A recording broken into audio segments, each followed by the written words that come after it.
sistema cardiovascular, principalmente al corazón, las alteraciones congénitas y adquiridas, algunas parasitosis.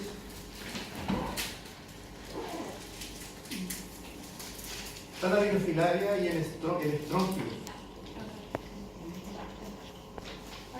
Yo perdón, me pierdo, pero ¿han tenido parasitarios? ¿No?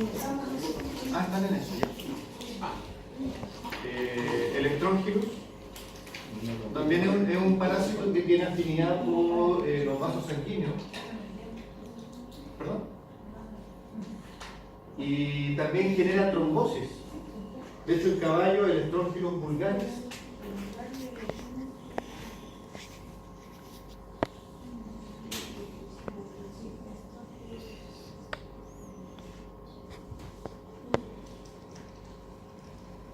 en realidad por proximidad del sistema digestivo, por migración suele alojarse en los vasos sanguíneos mesentéricos. Y ahí se aloja y ahí se queda. Y por lo tanto genera trombosis.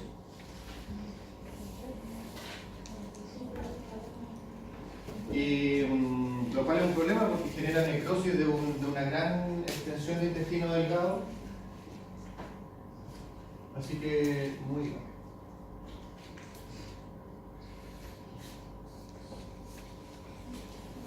Desórdenes, otras causas por las que puede fallar el corazón. Desórdenes electrolíticos por vómitos o diarrea. ¿Cómo asociamos eso con...? ¿Cómo podríamos unir eso con problemas del corazón?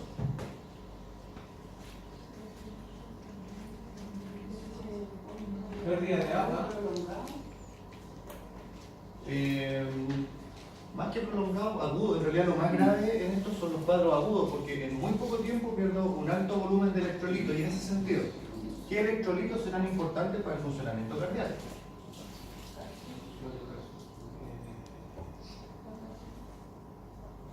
¿Calcio por qué?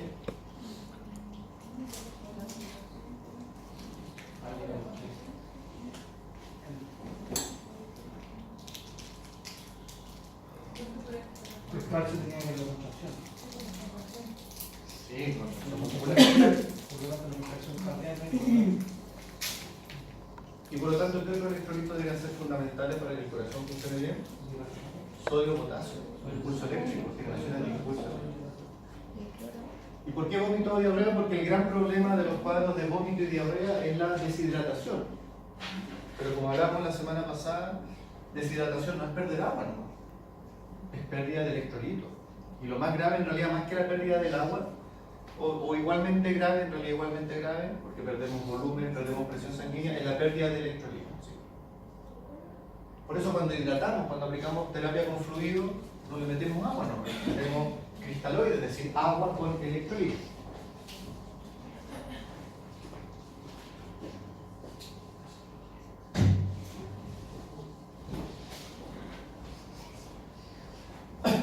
El shock. El shock lo habíamos hablado. Lo comentamos alguna vez. Los conceptos de contenido, continente.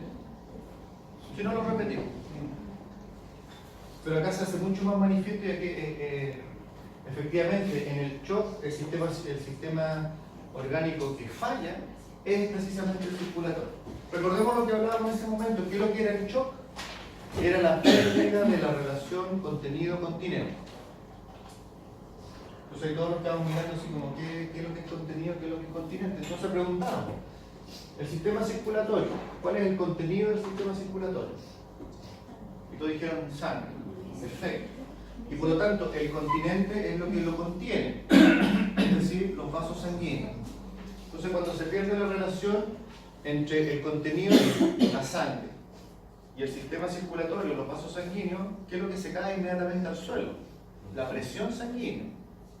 ¿Sí? Es decir, tengo mis vasos sanguíneos de un tamaño determinado, un volumen mucho menor, es decir, el contenido y el continente no están en relación,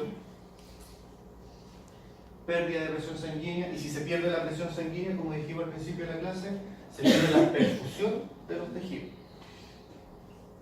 Ahora, estos shocks hay muchos tipos, porque por ejemplo en el shock hemorrágico, también llamado hipovolémico, Aquí en realidad mi continente se mantiene normal, pero mi contenido se comienza a reducirse porque estoy perdiendo sangre y por lo tanto mi presión se cae.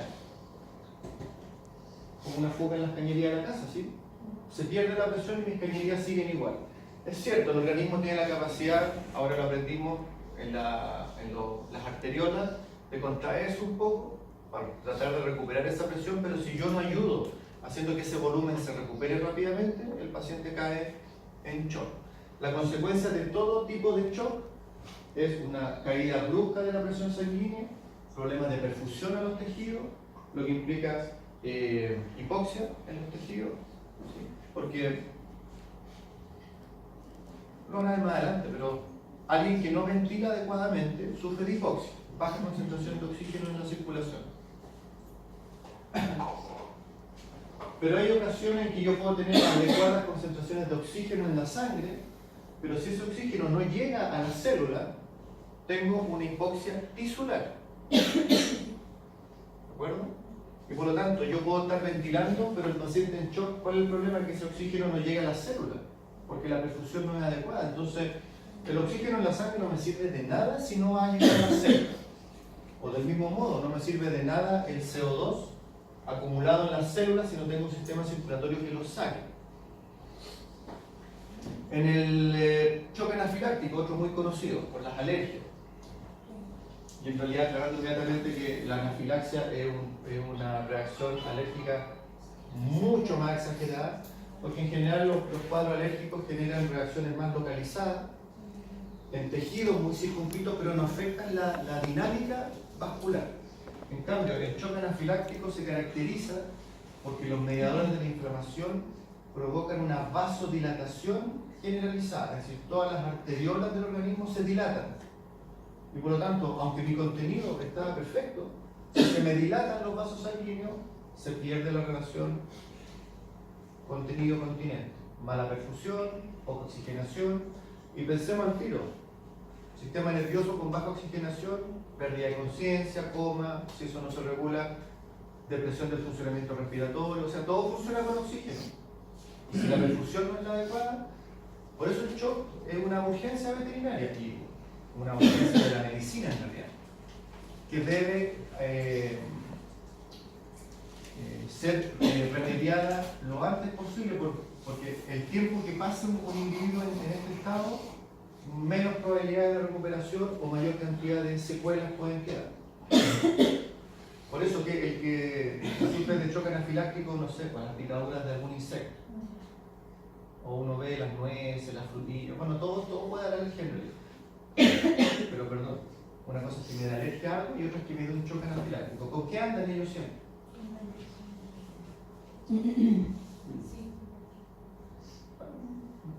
¿Pero qué tiene la inyección? Corticoides, sí, o adrenalina, sí.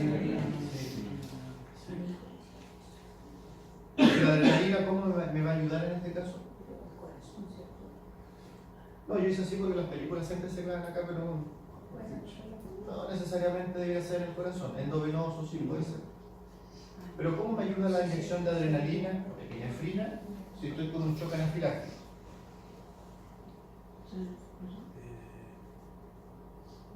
Eso no recuerda la adrenalina, el neurotransmisor de qué sistema sistema simpático. ¿Y qué hace el sistema simpático a los vasos sanguíneos? Claro, generar una vasoconstricción que inmediatamente contrarresta esta vasodilatación provocada por el shock anafiláctico, por lo tanto recupero mi relación. No es solo una inyección, sino inmediatamente como nos da mucho más tiempo para llegar a un lugar, a un centro asistencial o lo que sea, y ahí tener las medidas que corresponden. Pero te salva la vida. ¿Existe una inyección directa al corazón? O sea, la adrenalina puede ir directa al corazón. No viene con la usted. Sí, puede. En caso, está mucho en caso. ¿En cirugía? Y el paro. Sí, en urgencias. Sí, porque ahora, si esa inyección va directamente al corazón, además estimula muy rápidamente el efecto del sistema simpático sobre el músculo cardíaco, que es aumentar la frecuencia cardíaca y la fuerza de contracción. O sea, puede sacar paros cardíacos con inyecciones de adrenalina. Sí. Y el shock cardiogénico es cuando tenemos problemas relacionados a, por ejemplo, dilataciones cardíacas, problemas de retorno venoso,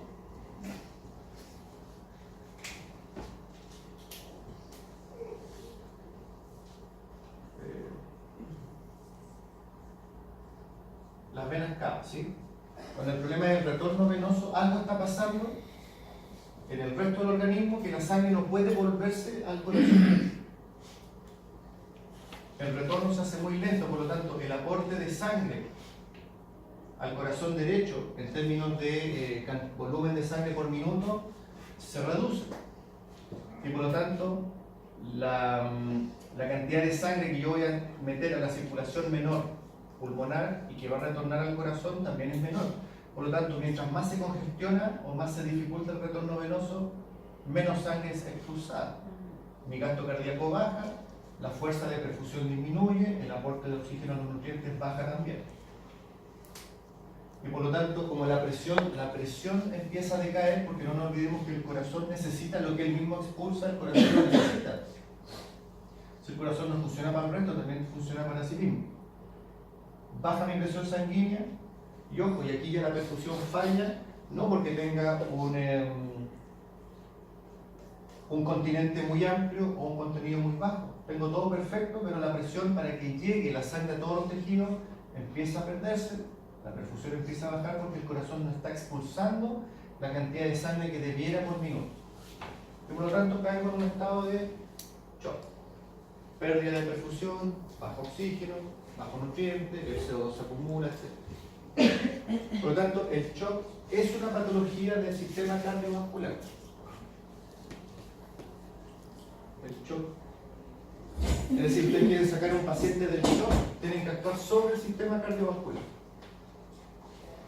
Más allá de la causa original, porque insisto, el que se coloca adrenalina porque lo picó un insecto, no estamos haciendo nada contra el veneno del insecto. Sino que estamos haciendo, paliando los efectos que tuvo esa toxina en el individuo. La toxina tiene que seguir haciendo, bueno, toxina para él, porque para otros, ¿cierto? Es el problema de los alergenos. ¿Qué es eso?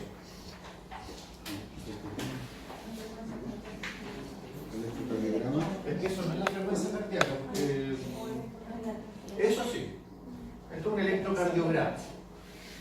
¿Y un electrocardiograma qué es? ¿Cómo colocas en la prueba? Pero sí, ya, define electrocardiograma, ¿qué coloca? El impulso nervioso que recibe el corazón. Igualitas. ¿Perdón? El impulso nervioso que recibe el corazón. Ya, sí, es la representación gráfica, ¿sí? El trabajo eléctrico del corazón. Cuando nosotros hablábamos, por ejemplo, en el impulso eléctrico que el reposo era menos 94 milivolt y subía a menos 50, eso uno lo podría graficar.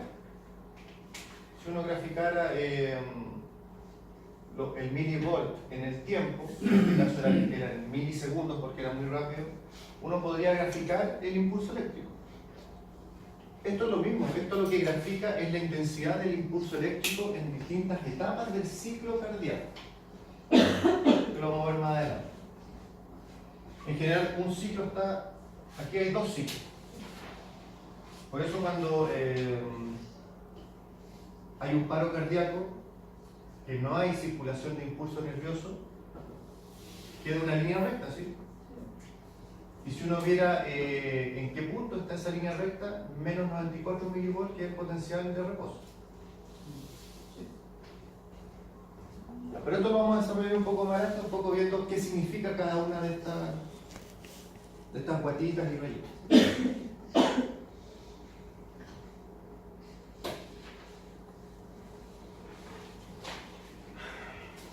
Algunas presiones, algunos conceptos, porque finalmente el sistema circulatorio funciona en base a leyes físicas.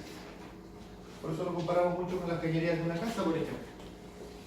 O en el caso, sobre todo, si alguien vive en una parcela en que el agua sale de un pozo con una bomba. Si la bomba falla, la casa no tiene agua. por dar un ejemplo. La primera presión es la presión de perfusión, es decir, aquella presión necesaria para que la sangre llegue a todos los tejidos. ¿Sí? Ok, es lo que hemos conversado. ¿Quién genera esa presión? El corazón. Por eso hablábamos recién. Si algo afecta el trabajo cardíaco, la perfusión va a ser la afectada. Y dice, corresponde a la diferencia de presión entre ambos extremos de un vaso sanguíneo.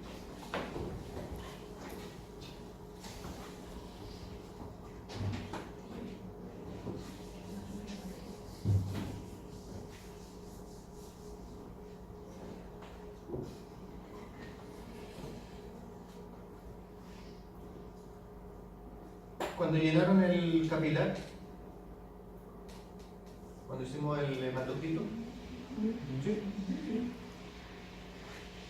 Último laboratorio, ¿sí? Ustedes colocaban el tubo y el tubo se llenaba solo. Sí, Sí. chiquitito, muy flaquito. Se llenaba por capilaridad, ¿sí? Pero era porque en el momento que la primera gota tocó el inicio del tubo, hubo una diferencia de presión a ambos lados del tubo. Y siempre que aquí haya menos presión que en el inicio del tubo, la sangre va a tender a avanzar. Es la presión de perfusión. Porque si yo aquí tuviera más presión que al inicio, la sangre no va a entrar. Al contrario, la presión va a hacer que la sangre se devuelva. La presión de perfusión entonces es aquella que permite que el corazón, que la sangre llegue a todos los tejidos. ¿Y quién es el culpable? El corazón. Segunda presión es la presión de difusión. ¿Y esta presión dónde toma importancia? Cuando hablamos de los capilares y que llega el momento en que la sangre entrega oxígeno, entrega nutrientes, recibe CO2, recibe desechos del metabolismo. Ahí es importante que haya una adecuada presión de difusión. Y esta presión está dada principalmente porque haya una gradiente de concentración entre el interior del capilar y el exterior del capilar. Y como decíamos,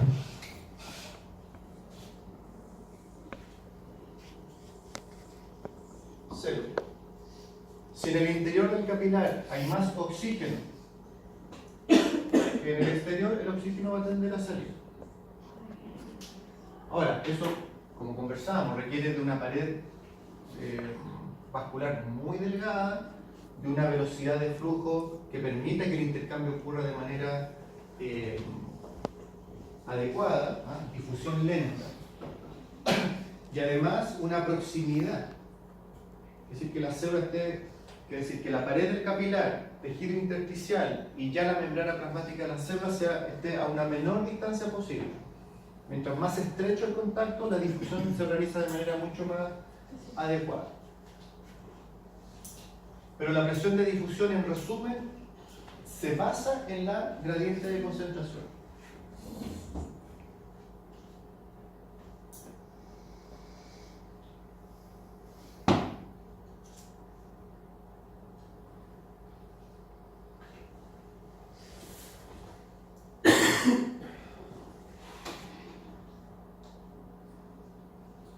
El último concepto dice resistencia periférica.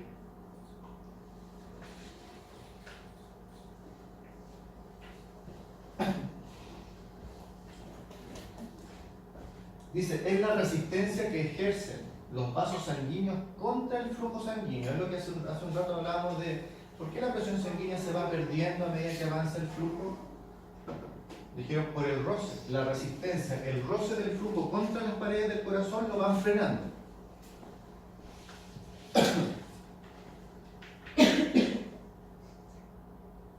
Y eso se traduce en que la presión vaya disminuyendo a medida que la sangre va avanzando por el sistema circulatorio. Esa es la resistencia periférica, es la fuerza que aquí es el contrario, porque la presión sanguínea era la fuerza del volumen sanguíneo contra las paredes. La presión. La resistencia es todo lo contrario, es la fuerza que ejercen las paredes contra el flujo, de tratar de frenarlo. Por eso dice, la resistencia periférica total tiene una relación inversa con el flujo.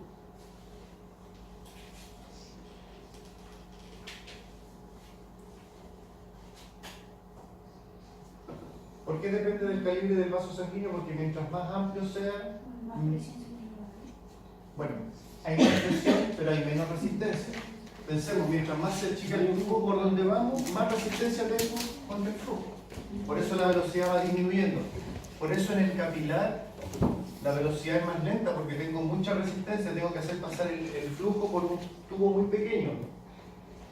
El vaso sanguíneo me presiona. La viscosidad sanguínea, ¿de qué depende la viscosidad de la sangre? De la capacidad de muscular que tiene. O sea, primero, entendemos que la viscosidad sanguínea es como cuando uno dice que está como más espesa, ¿sí? Depende del agua. Tiene lógica, pero ¿por qué no depende del agua? Porque para que el agua se volviera más densa por falta de agua, tendríamos que sacarle tanta agua a la sangre que sería incompatible con una adecuada perfusión.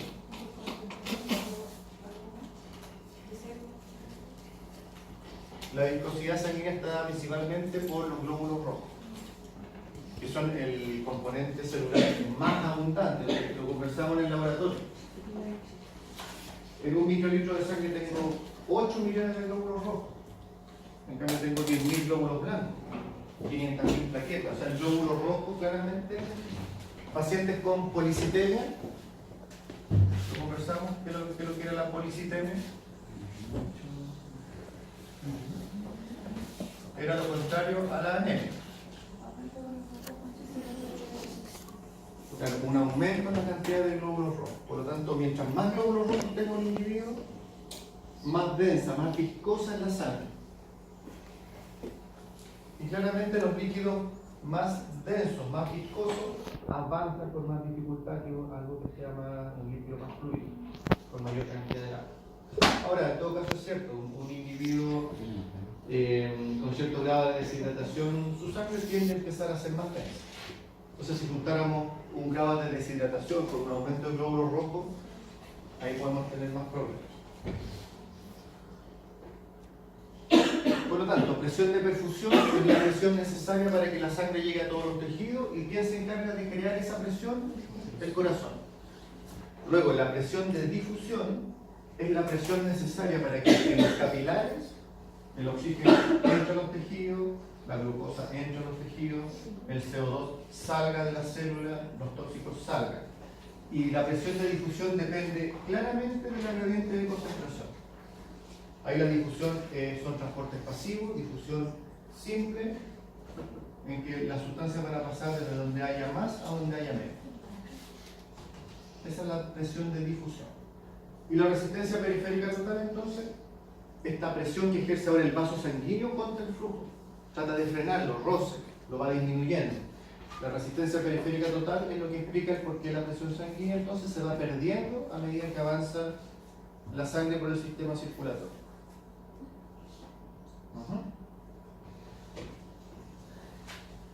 En ese sentido, lo que conversamos, la presión arterial está formada por dos componentes: una presión arterial sistólica, recordando que sístole significa contracción cardíaca, y la presión diastólica, recordando que diástole es relajación cardíaca.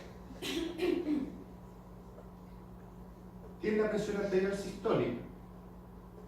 Como dice acá, corresponde al valor máximo de la presión cuando el corazón se está contrayendo. Es la máxima presión que podemos tener. Que también es muy variable en muchos individuos, como comentábamos. Corazones hipertróficos tienden a tener presiones sanguíneas sistólicas más altas. Importante, esta presión se refiere al efecto que ejerce la sangre expulsada del corazón contra las paredes de los vasos sanguíneos. La presión arterial finalmente es eso, la presión de cualquier sustancia en realidad.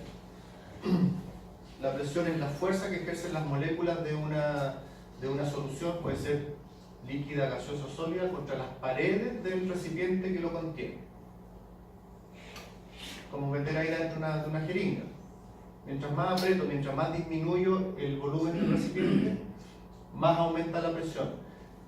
Con más fuerza chocan las moléculas contra las paredes de la jeringa. En este caso, mientras más es la fuerza, mayor es la fuerza con la que la sangre sale expulsada, mayor fuerza genera contra las paredes del vaso sanguíneo. Por eso la función de la arteria en una primera instancia es retener esa fuerza. En cambio, la presión arterial diastólica, como ya lo habíamos mencionado, es el valor mínimo de la presión sanguínea cuando el corazón está relajado. O dice, o entre latidos cardíacos. ¿Qué podemos entender de que diga entre latidos? O sea, ahí los latidos cardíacos no son... ¿cuál es la palabra? No son... no he dicho nada. Ok. Ok. Y en este caso, así como en la sistólica se refería a la presión que ejerce la sangre que sale del corazón contra las paredes, acá lo que hace, lo que representa esta presión es cómo la pared del vaso sanguíneo resistió la presión que ejerció la sangre durante la sístole. Como dice acá, la diastólica se refiere al efecto de la distensibilidad de la pared al resistir la presión de la sangre en la fase sistólica. Porque uno ¿qué es lo que debería o podría decir? Pero ¿qué presión va a ejercer la sangre si el corazón no está expulsando nada?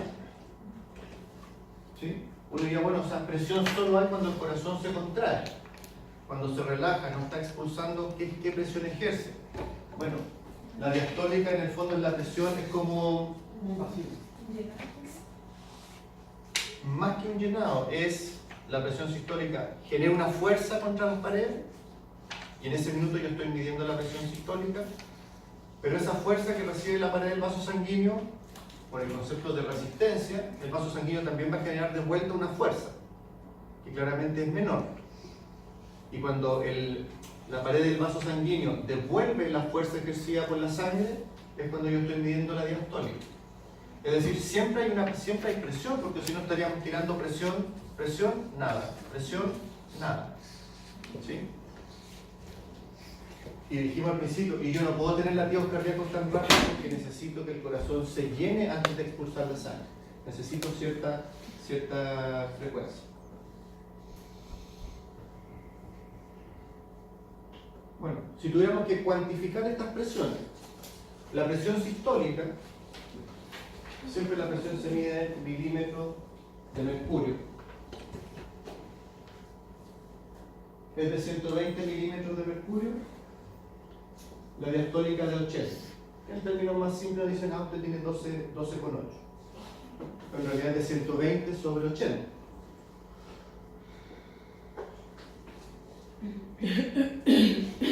Ahora, así como para graficarlo nada más. ¿Por qué milímetros de mercurio? ¿Qué tiene que ver el mercurio si el mercurio no es para los termómetros?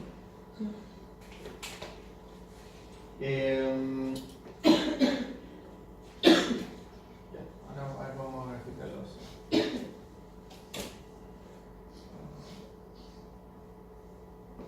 ¿Sí? ¿Puede ser? Orejas, cuello. ¿Qué se están imaginando hoy?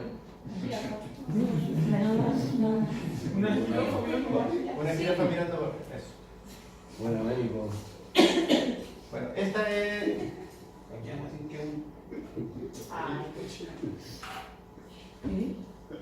Mi mente no es tú. Pero como. ¿Pero por qué eso va a ser cochino? Sí, es natural.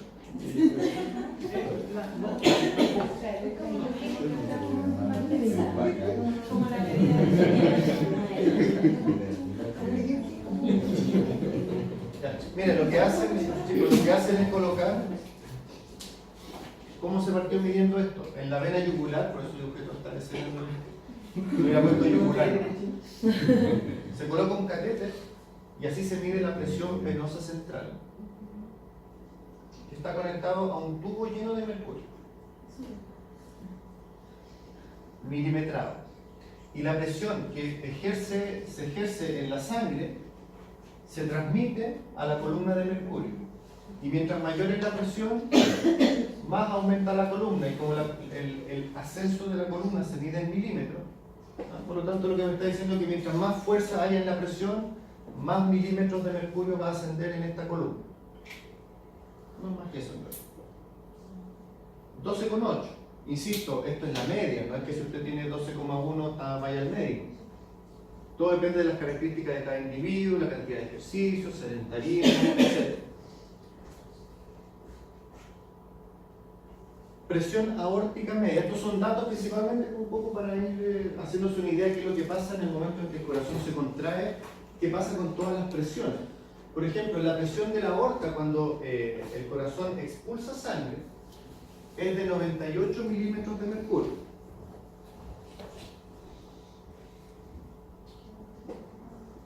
¿Y por qué damos ese dato? Para comparar con qué presión llega la sangre después de haber dado la vuelta por todo el organismo.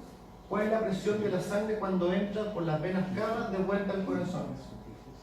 3 milímetros de mercurio. O sea, ya la nada, la mínima presión. ¿Esta sería una estándar de rendimiento? Si es más baja que eso, significa que hay una falla en la subida. Había un problema de retorno venoso, sí. Sí, estos son como los rangos normales. Aquí asumimos de que nada está afectando la circulación, ni el funcionamiento cardíaco. Porfa, aquí estamos hablando de en general o solo humanos. No, este dato de animales. Promedio en animales, sí. Presión de perfusión de la circulación mayor, recordando de que la presión de perfusión es la presión necesaria para que la sangre llegue a todo el organismo. 95 milímetros de mercurio, que es la diferencia entre la presión con la que partió en la aorta y terminó en la vena cava. 98 menos 3. Recuerden que a mayor presión, mientras más fuerza yo ejerzo contra una pared, y en este caso hablamos de una pared elástica, la pared de un vaso sanguíneo permite recibir una fuerza y devolverla en una magnitud similar. Mientras más presión haya en un vaso sanguíneo, mayor es su resistencia. Entendiendo que la presión sanguínea es el combo que va y la resistencia es el combo que viene de vuelta del vaso sanguíneo, ¿sí? La presión de la arteria pulmonar. ¿Con qué presión sale la sangre desde la arteria pulmonar, desde el ventrículo derecho, hacia los pulmones? 13 milímetros de mercurio. Porque cuando el corazón se contrae, no solamente tira sangre al resto del cuerpo, sino que se encarga de mandar la sangre al pulmón. Si la presión fuera más alta, seguramente terminaríamos con ruptura de los capilares pulmonares. Esto es un circuito mucho más pequeño.